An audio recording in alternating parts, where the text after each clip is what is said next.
మరోవైపు హను రాఘవపూడి తెరకెక్కిస్తున్న ఫౌజీ షూటింగ్ కూడా జరుగుతోంది. మరి ఈ రెండు సినిమాల్లో ప్రభాస్ ఏ సినిమా సెట్ లో ఉన్నాడు అంటే తాజాగా ఫౌజీ షూటింగ్ లో జాయిన్ అయినట్టుగా తెలుస్తోంది. ఈ చిత్రం లేటెస్ట్ షెడ్యూల్ 2-3 రోజుల క్రితం హైదరాబాద్ లో ఆరంభమయ్యింది.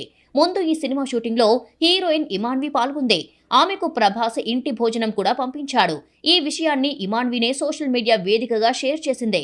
ఇక తాజాగా ప్రభాస్ కూడా ఫౌజీ షూటింగ్ లో జాయిన్ అయ్యాడు. ప్రభాస్ తో పాటు ప్రధాన తారాగణమంతా ఈ షెడ్యూల్లో పాల్గొంటున్నట్టు సమాచారం. మరోవైపు దర్శకుడు మారుతి ప్రభాస్ లేని సీన్స్ తో రాజాసాబు షూటింగ్ కానిచ్చేస్తున్నాడు.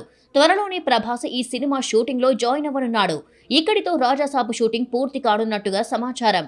ఈ సినిమాను సమ్మర్ లో రిలీజ్ చేస్తామని చెబుతున్నప్పటికీ వాయిదా పడే ఛాన్స్ ఉందని అంటున్నారు. ఇక ఆ తర్వాత సమ్మర్ లో సందీప్ రెడ్డి వంగ స్పిరిట్ షూటింగ్ మొదలు కానుంది. ప్రస్తుతం సందీప్ ప్రీ ప్రొడక్షన్ వర్క్ తో బిజీగా ఉన్నాడు.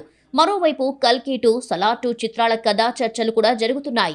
ఏది ఏమైనా ప్రభాస్ మాత్రం జెట్ స్పీడ్ లో దూసుకుపోతున్నాడు అనే చెప్పాలి.